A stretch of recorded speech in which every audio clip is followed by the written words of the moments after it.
Trigonometric function होते कितने हैं? साइन, कोस, थीटा साथ में आता है। जो एंगल होता है उसे थीटा कहते हैं और कुछ नहीं है, इसका कोई मीनिंग नहीं है। ये 30 डिग्री भी हो सकता है, 40 डिग्री भी होता है, 50, 60, 50 का रोल नहीं होगा, 30, 45, 60 और 90 ये वाले में तुम्हारे आते हैं। 0 से स्टार्ट होते हैं, 0 का बहुत कम यूज होगा, 90 का बहुत कम यूज होगा। जस्ट ये 3 वैल्यू हमें याद रखनी पड़ेगी। Sine theta, cos theta, tan theta, second theta, cosecant theta और कॉस थीटा, ये 6 पॉइंट्स होते हैं हमारे। ठीक है, इन्हीं के अकॉर्डिंग क्वेश्चन निकालने हैं। इनकी वैल्यू हमें पता होनी चाहिए। कैसे पता होनी चाहिए? देखो, कोई भी ट्रायंगल होता है, मान लिया हमारे पास एक ये ट्रायंगल है, इस चैप्टर के अंदर, कंप्लीट चैप्टर के अंदर 90 डिग्री का एंगल जरूर पाएगा। कोई भी बिल्डिंग आती है, कोई भी पोल आता है, कोई भी ट्री आता है, कोई भी चीज आती है, टावर आता है, उन सब को हमें एक स्ट्रेट लाइन से शो करेंगे। किसी क्वेश्चन में इसको क्या नाम दिया जाएगा? बिल्डिंग, किसी क्वेश्चन में नाम दिया जाएगा टावर, किसी क्वेश्चन में नाम दिया जाएगा ट्री, कुछ भी हो सकता है। ये एक स्ट्रेट लाइन से हम उसे शो करेंगे। तो एक ट्रायंगल होता है जिसके अंदर एक एंगल 90 डिग्री का होता है, उसे क्या बोलते हैं हम? Right angled triangle. क्या बोलेंगे? Right angle triangle. अब राइट एंगल ट्रायंगल है तो इसके अंदर नीचे वाला होता है हमारा बेस, साइड वाला होता है हमारा परपेंडिकुलर, और जो ये होता है 90 के सामने वाला, ये होता है हमारा हाइपोटेन्यूज। ये 3 पॉइंट्स होते हैं। हिंदी और इंग्लिश दोनों में, इंग्लिश में ही करोगे ज्यादा बेटर रहेगा, ठीक है ना। वैसे हिंदी में तुम्हें बता दूं for your kind information, base को बोलते हैं आधार, परपेंडिकुलर को बोलते हैं लंब और हाइपोटेन्यूज को बोलते हैं कर्ण। ठीक है, इसके लिए जो पॉइंट हमने ध्यान रखना है वो हमारा होता है कि P B P H H B, ये पॉइंट्स होते हैं हमारे। इनके जरिए हम एक टेबल याद कर लेते हैं जो हमें क्वेश्चन करने में हेल्प करती है। जब भी कभी P बाय H लिखा मिले, P by H, P means perpendicular है, H मीन्स हाइपोटेन्यूज है। जब भी P बाय H मिले तो उसे हम मानते हैं साइन थीटा। जब भी B बाय H मिले मीन्स बेस बाय हाइपोटेन्यूज, उसे मानते हैं हम cos थीटा। P बाय B मिले उसे मानते हैं हम tan थीटा। ठीक है, P बाय H की बजाय H बाय P भी हो सकता है। H बाय P आ जाता है तो साइन का अपोजिट, साइन का अपोजिट ट्रिग्नोमेट्रिक में क्या होता है? कोसिकेंट। उसके बाद H बाय B कोस का अपोजिट यानी कि secant theta, B by B tan का अपोजिट यानी कि कोट थीटा। ये 3 पॉइंट्स नीचे हो गए, 3 पॉइंट्स ऊपर हो गए। अब ये लर्न करने में तो बड़ी परेशानी होगी, तो इसे शॉर्ट फॉर्म में या एक ट्रिक के थ्रू कैसे लर्न करेंगे हम? P B P H H B यानी कि पंडित बद्री प्रसाद हर हर बोले, इस तरह से ये लर्न हो जाएगा। पंडित बद्री प्रसाद हर हर बोले, या हम ऐसे भी कह सकते हैं पाकिस्तान भूखा प्यासा, हिंदुस्तान हरा भरा, बट वो एक कंट्रोवर्शियल पॉइंट हो जाएगा। ठीक है, तुम केवल यही ध्यान रखो कि पंडित बद्री प्रसाद हर हर बोले। ठीक है, ऐसे एक क्वेश्चन आता है कि a kite is flying at 60 metre high from the ground. जमीन से 60 मीटर ऊंचाई पर एक काइट उड़ रही है। मान लिया यहाँ से ये जमीन है, यहाँ से हम मेजर करते हैं तो 60 मीटर इतना आता है। 60 मीटर हाइट पे ये काइट फ्लाई करने लग रही है, यहाँ पे काइट उड़ रही है। अब इस काइट की जो रस्सी है, जो डोर है, जो मांझा है, उसको जमीन पर बांधा गया है। सीधी सी बात है, सिर के ऊपर तो कभी उड़ेगी नहीं काइट, ठीक है ना। तो वो इस वे में मिलेगी या इस वे में मिलेगी। तो ये यहाँ पे जमीन पे बांधा गया है और जमीन के साथ जो ये डोर है ये 60 डिग्री का एंगल बनाती है। हमें बताना है कि ये डोर की कितनी लंबाई है, लेंथ ऑफ स्ट्रिंग, रस्सी की कितनी लंबाई है, ये फाइंड आउट करना है हमें। अब देखो ए बी सी, पहले कोई नाम दिया, हमारे पास एक ट्रायंगल हो गया, मैंने बोला था 90 जरूर आएगा, तो ये 90 आ गया हमारे पास। अब इस 90 के थ्रू हमें ये पता चल गया ये हाइपोटेन्यूज है, ये बेस है, ये परपेंडिकुलर है।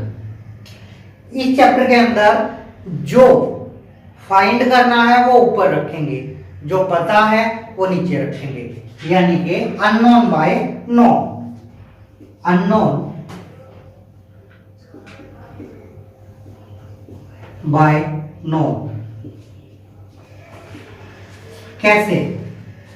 अननोन जो हमें पता ही नहीं है, पता तो हमें ये भी नहीं है, लेकिन हमें फाइंड क्या करना, हमें फाइंड तो ये करना है ना, तो इसे लिखो that means AC upon known जो पता है 60 मीटर, दैट मीन्स BC। अब हम ये चेकआउट करते हैं ये है क्या, AC क्या है, AC इज हाइपोटेन्यूज, BC क्या है, BC इज परपेंडिकुलर। तो उसके अकॉर्डिंग यदि हम देखें H by P that means H by B बनाए तो H बाय P, पहले वाला पॉइंट बना लेकिन नीचे से P बाय H होता तो हम साइन नाम रखते, लेकिन अब आया है H बाय P नीचे से, तो साइन का अपोजिट क्या था, कोसिकेंट। तो यहाँ पे क्या हुआ, ये किसके इक्वल हुआ, ये इक्वल हुआ कोसिकेंट के, यानी कि AC by BC is equal to cosecant theta. अब वैल्यू रख दो जिसकी हमें पता है, AC as it is, BC 60 is equal to cosecant 60, cosecant 60 degree जो है हमारे पास ये आ गया। इसकी क्रॉस मल्टीप्लाई करेंगे, क्रॉस मल्टीप्लाई करेंगे तो क्या आ जाएगा, 60 उधर चला जाएगा, यहाँ पे डिवाइड है, उधर गया तो मल्टीप्लाई। कोसिकेंट 60 की वैल्यू कितनी होती है, अब हमें ये पता होना चाहिए। देखो साइन 60 की लर्न कर लो, साइन 60 कितना होता है, अंडर साइन 60 अंडर 3 बाय 2, तो कोसिकेंट 60 उसका अपोजिट 2 बाय अंडर 3, ये हो जाएगा, ठीक है। कैंसिल होता है तो कर दो, अदरवाइज इसको 120 अपॉन अंडर 3 रैशनलाइजेशन कर लो, क्योंकि नीचे रूट कभी नहीं होना चाहिए, तो ये बना हमारे पास 120 अंडर 3 अपॉन अंडर 3 और अंडर 3 कंप्लीट 3 बन गया,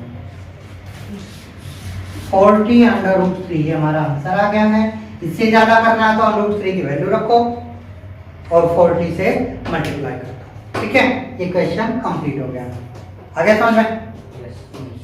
अब एक क्वेश्चन में बता रखा है कि एक रोड है जो 80 मीटर वाइड है, 80 मीटर वाइड है, there is a road which is 80 metre wide, that means इस पॉइंट और इस पॉइंट के बीच का गैप है A and B, the gap between A and B is 80 metre. एक पॉइंट A है, इसके ऊपर एक पोल है, दूसरा पोल B पॉइंट के ऊपर है, दोनों पोल की हाइट सेम है, they are saying that height of both pole are same.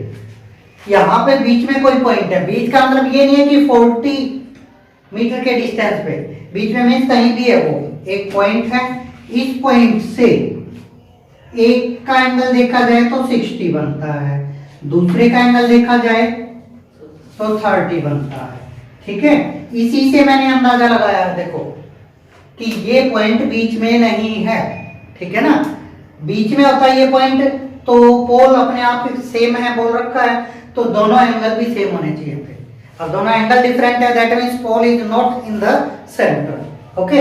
ये हो गया कंप्लीट। अब हमने एक तो बताना हाइट ऑफ द पोल्स, एक पोल की हाइट पता चल जाएगी तो दोनों की पता चल जाएगी, बिकॉज़ बोथ आर सेम, ठीक है।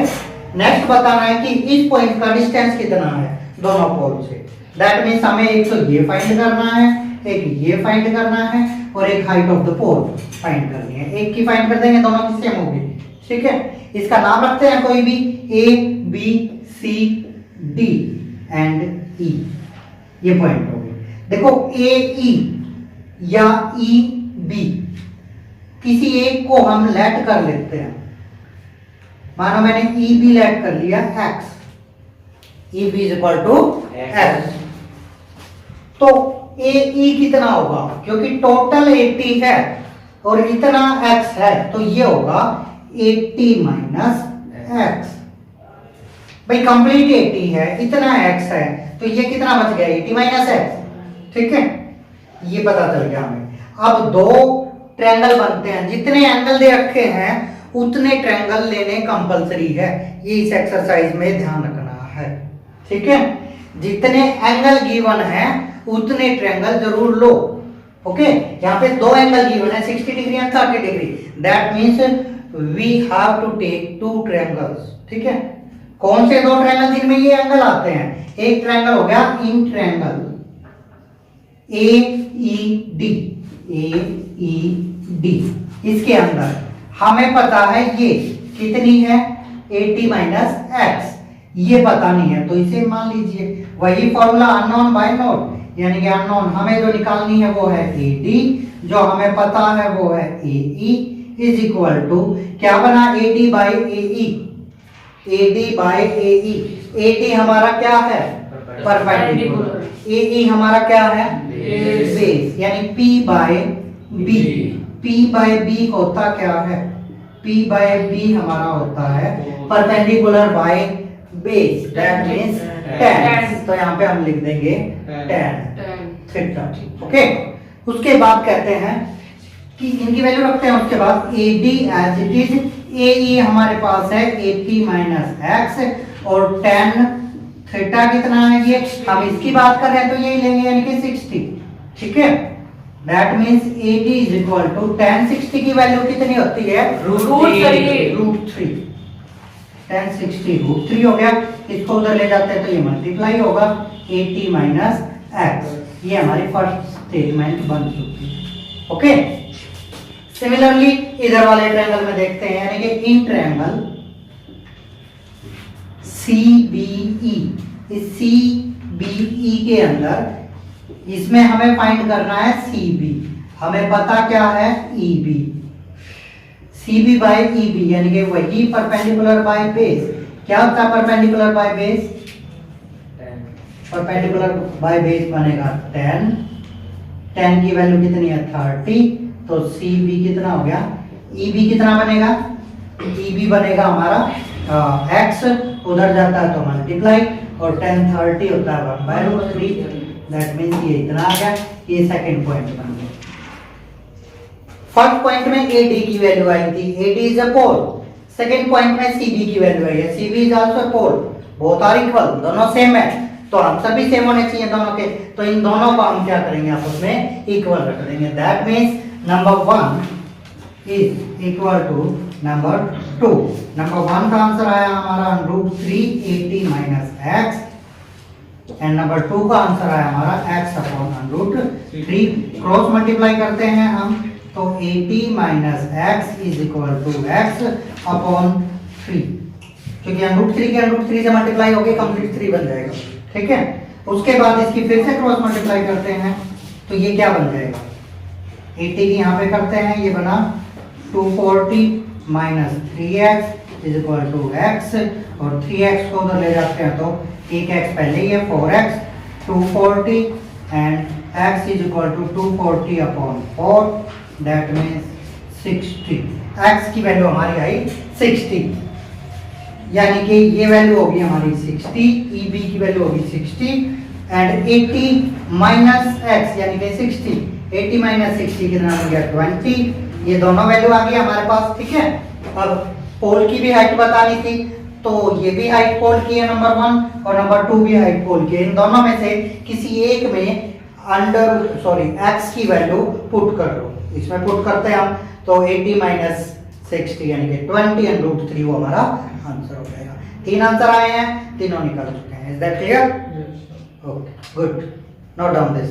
तो इसमें डायग्राम जो है वो बहुत ही जरूरी है। जिस बच्चे को डायग्राम बनाना आ गया उसे इन क्वेश्चन में कभी भी प्रॉब्लम नहीं होगी। जिसे डायग्राम ही बनाना नहीं आया वो इन क्वेश्चनों को कर ही नहीं सकता। तो डायग्राम अपने आप बनाने की कोशिश करो, ना कि दूसरे का देख के बनाओ। ठीक है, जिसको डायग्राम बनाना आ गया उसके बाद अननोन बाय नोट एक सिंपल सा फॉर्मूला अप्लाई करना है। ठीक है ना? जो चीज नहीं पता आप ऊपर रखेंगे, जो पता वो नीचे रखेंगे, उसके बाद टेबल में टैली कर लेंगे। That's it. ओके, बस यही था।